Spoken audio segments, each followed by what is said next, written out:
wanna stay ahead of the curve and follow my words. How we doing? Teach, train, innovate, solve, yeah. Teach, train, innovate, solve. If you wanna be ahead of the curve, then follow my words. Good evening. Good evening. Good evening. I hope that your Monday is going well. And as always, I'm excited to see you. Glad that you have arrived at TT Innovates, where we come presenting information that we believe is essential in helping you to pass your state exam, as well as to be stronger, smarter, and more efficient in your classroom. And so tonight's big conversation is about the Big Five. I'm going to center my conversation around key points for establishing your passing for EC through 391 and some key points for 293 STR, which are both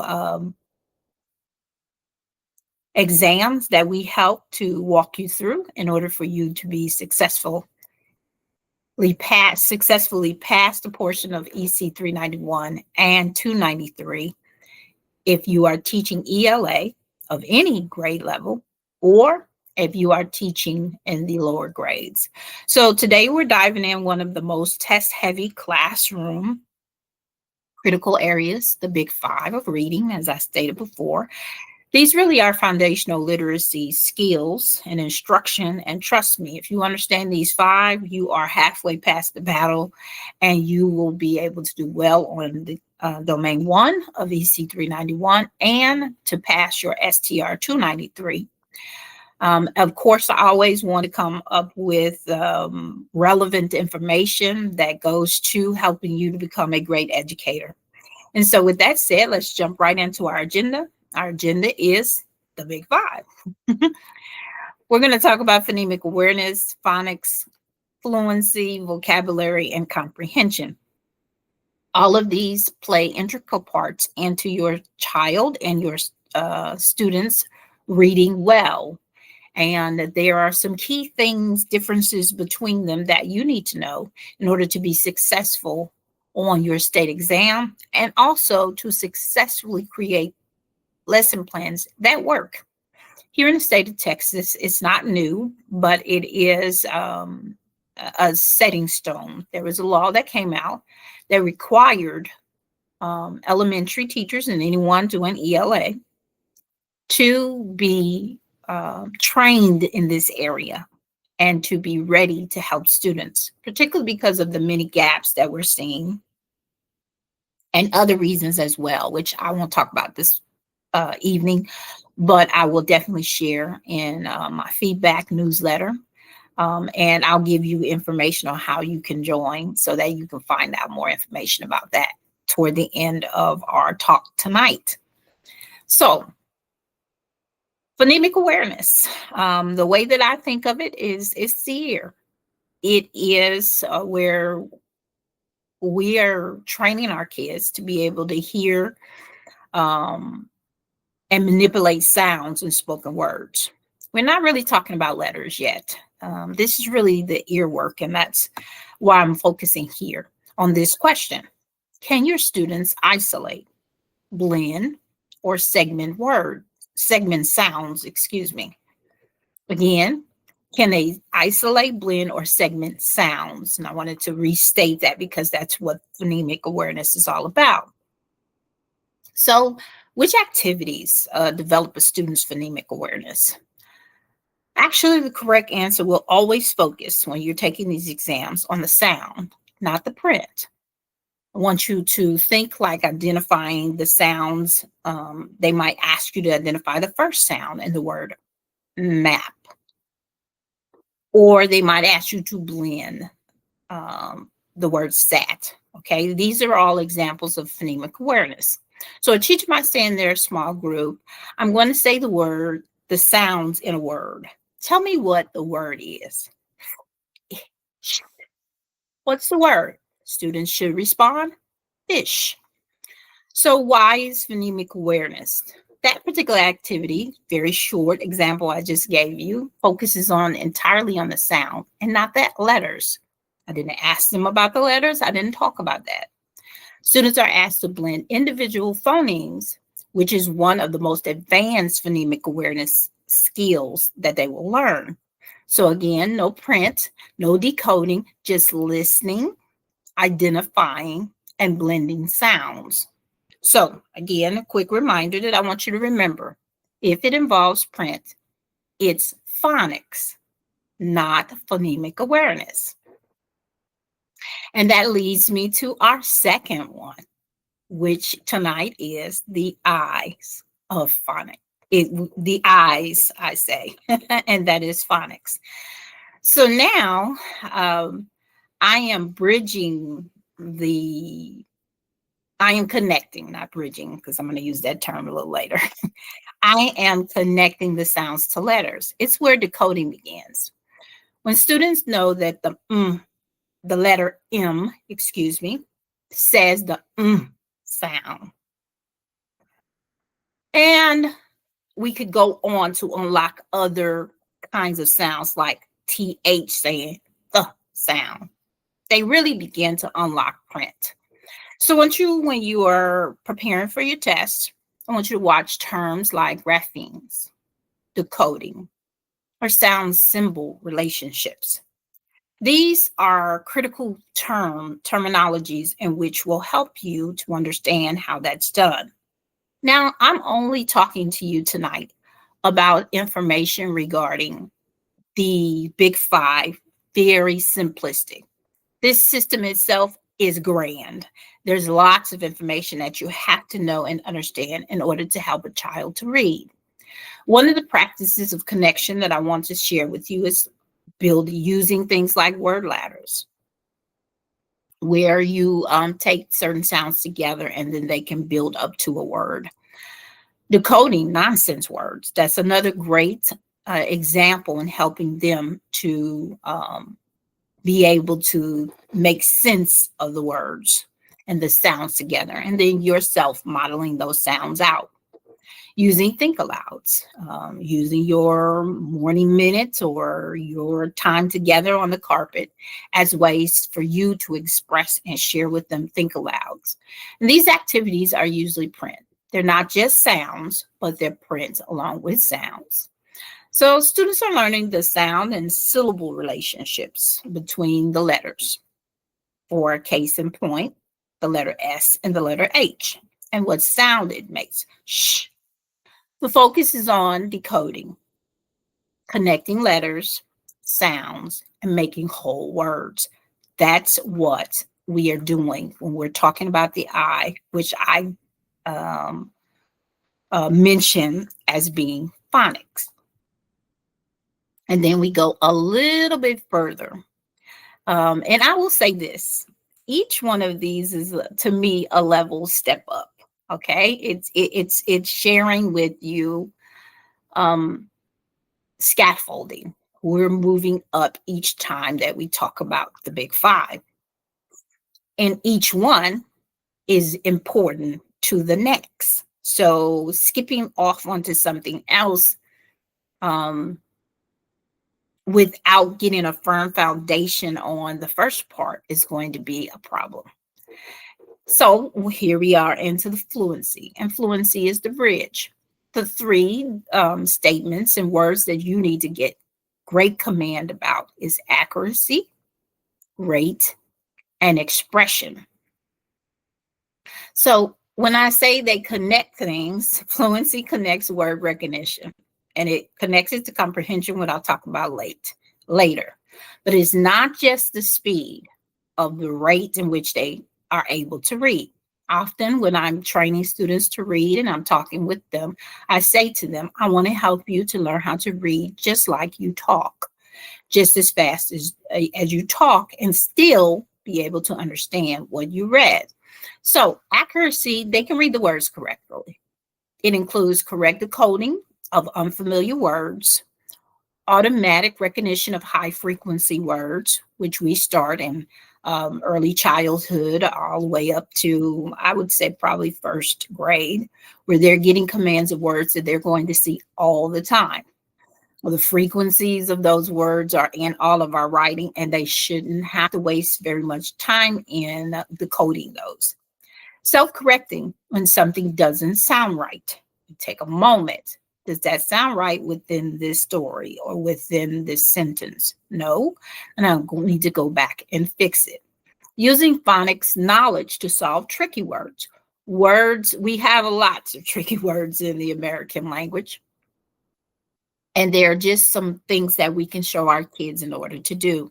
And your school or district's community curriculum will help you with that type of terminology.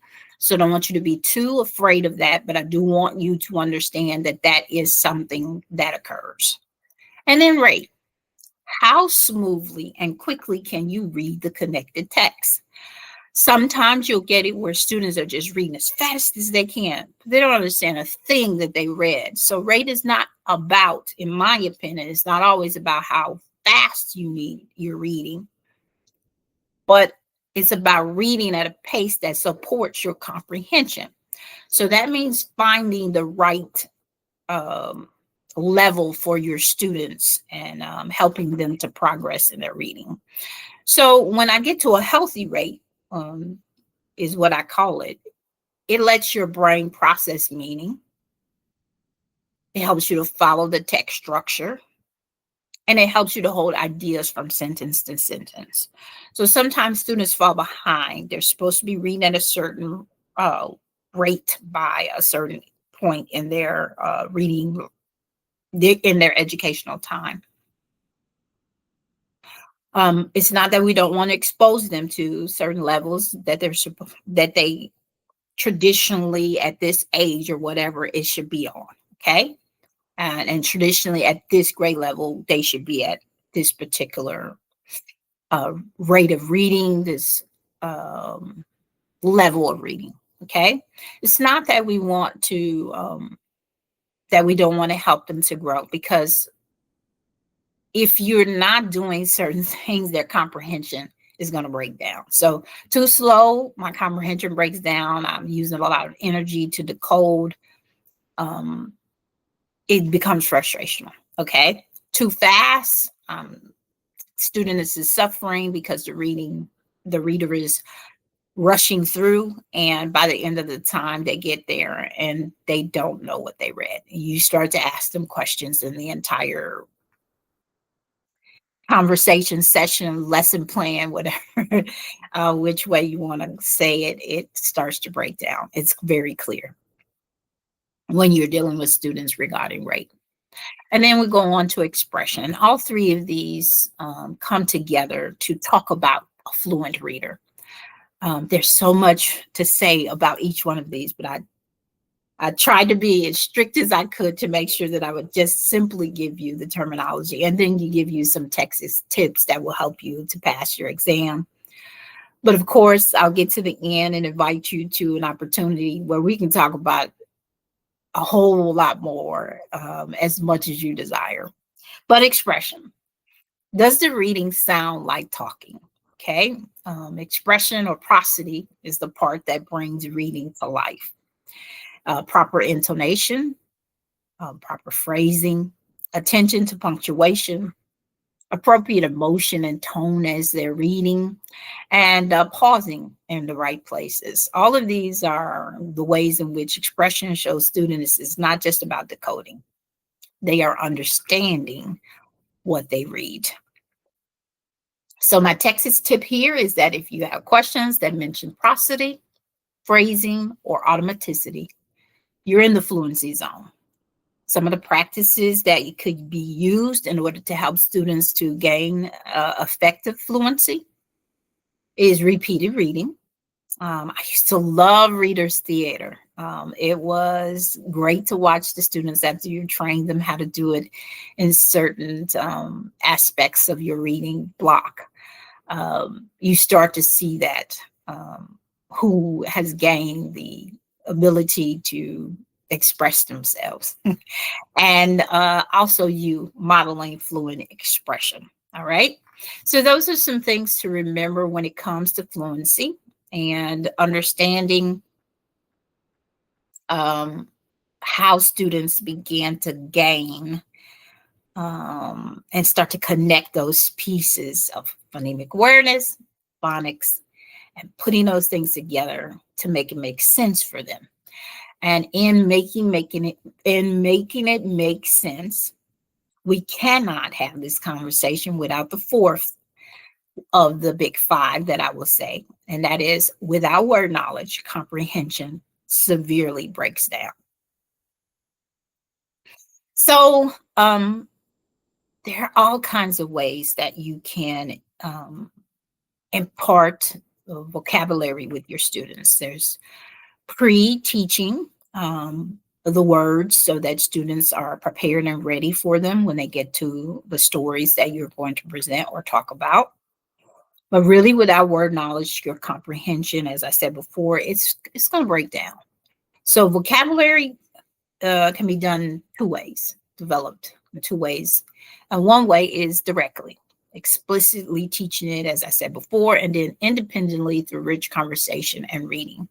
There are these moments that I like to call teachable moments, moments to stop, to pause, conversations that you could never script that come up with your students. And these are those opportunities to really home in on whether or not they're understanding your instruction. And your lesson plans, your questioning, they all become really alive. So some test cues for you is to look for options that where they emphasize morphology, things like your prefix, your roots, your suffixes, and the other big one is context clues. I often stop in the mornings. It was part of my routine to have certain conversations and introduce words, the words we were going to talk about for the week, into our normal conversation. And that therefore bringing in context clues into that. So you can do that by integrating your vocabulary, not just in your reading block, but in all of the subjects that you teach.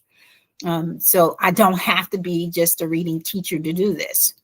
Use visuals, use some examples that will help your students, and make sure that they're student friendly. Definitions that you all might come up with so that they can use them in their everyday conversation. I know that our campus at one point in time were introducing the word of the week for our third, fourth, and fifth graders. And when I was teaching the lower grades, I would make certain that I still participated so that they could gain command of new words as well. These are all ways in which you can help to build your students' meaning ladder, their meaning index for vocabulary. And then we get down to our comprehension, which really is the goal of reading. Oftentimes in competencies, they'll talk to you about students learning to read, which is EC through about second grade. And then them reading to learn. And that to me is third grade all the way up.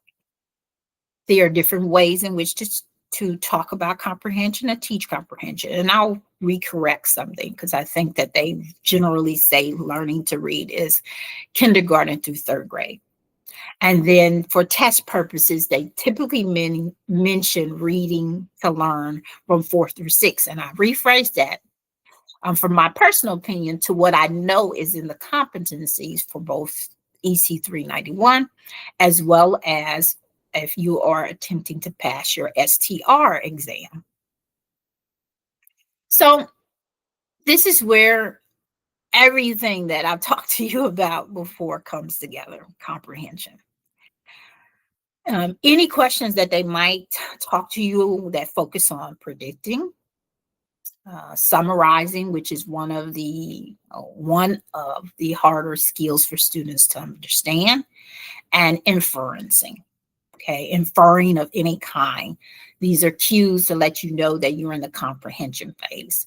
And I talked to you earlier about when sounding out words break down, but there's also where you're monitoring your understanding where comprehension breaks down. We as adults will be reading things and then we'll think about, wait, that doesn't make sense. We have to teach our students how to do that. And there are different ways that you can do that. You can definitely in your modeling of your read alouds, but this also can be done before you start to read, during, and after. So some of these strategies that I talk and share with you about are my favorites, as I'm sure you can tell by my voice lighting up when I'm talking about them. But some of the things that for comprehension worth is to activate their prior knowledge. I want to build on the knowledge they already have. And if they don't have that prior knowledge, I want to help them to gain it. And then asking guiding questions. Your questioning game for comprehension has to be top tier, in order to make certain that your students understand what they're reading. And for you not to kind of give them the answer, you have to be very clear. I used to spend a very good, a clear way of setting up my questions. Some of the curriculums give you some good questions to start out with, but oftentimes they can be kind of flatline because you know your students, okay? You know what your students understand already and what levels they're at. So you building your correct kind of guiding questions will help. And I believe that I've already done one YouTube regarding questioning. Yes, I have. And so I'll link it somewhere here in order to help you to, if you need an assistance with helping to craft, helping to understand why questioning strategies are so important. But this is part of comprehension for you to be able to understand whether or not they understand the information that they're reading on their own or that you guys have talked about. And then finally, the summarizing that I talked about before, one of the hardest skills for them to understand and to do main idea and begin to understand how all of that plays out. And there is a difference. One more difference that I want to mention before I close out tonight, and that is sometimes we're very heavily introducing narrative samples of text. And we need to make sure that we're balancing it out with the expository text. Your kids can do it. You have the skills and you're learning and teaching the skills that are necessary for them to master those. So I hope tonight that this conversation about the 5 have been helpful. We're going to go, as I continue on with these opportunities to share with you, I'm going to go deeper on them. I could have done an individual one for each one of these big 5 and spent our entire time talking about it, so that you could recognize and understand some of the ways early that students are presented information, and even talk about some of the intervention strategies that would help them. As always, I am grateful for your presence and you spending a little time with me. I thank my followers that have been following me for some time, and I'm grateful for where I'm at this point. But if you know any educators that are seeking to pass their state exam, or have already passed their state exam, but seeking to understand the various techniques that I'm presenting on our channel, I'd love for you to share with them. But please like and subscribe as we make our reach go further and further. Before I close tonight, I want to share with you something that is getting ready to happen for our company. So right before we get on dash to the turkey table, I want to share with you 3 reasons that you aren't passing the TExES exam. Many of my clients have waged a war against their exams, and unfortunately, some snags have happened. But I want to help you.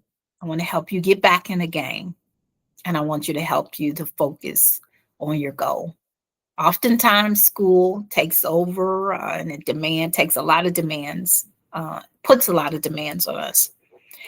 And sometimes we can get a little bit off track on our true goal. If you are an alternative certification educator, if you are a candidate that is seeking to pass your exam, I have some tips to help you. I have some ways in order to assist you to get over that hump. If you've taken your exam before and multiple times, which is often the clients that I have, and you have not met the 240 or better, I would love to work with you. So I will, of course, link this link down below in our session notes. But I wanted to also let you know that November the 26th at 5 p.m. Central Standard Time, I'll spend an hour and a half with you, talking you through 3 reasons why you're passing, but not just that, what you need to do instead. So we're talking solutions like we always do on here. Our acronym is to teach, train, innovate, and provide solutions. And this holiday break one is a solution for you.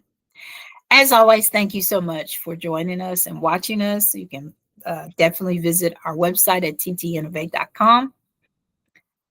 If you have any questions, concern, or want to know more, you can join our mailing list there or send us an email. We'd love to hear from you. That's often one of the ways in which I connect with people to help them to get over their hump and to pass, to be able to solidify your goal that you've been working toward. You have all of our platforms at the bottom. We would love for you to like, subscribe, and share. Thank you so much. And as always, I hope you had a wonderful Monday, and I'll see you again next Monday at 5 p.m. Oh, 7 p.m. I have my workshop on my mind. Next Monday at 7 p.m. Have a great evening, everyone. Bye.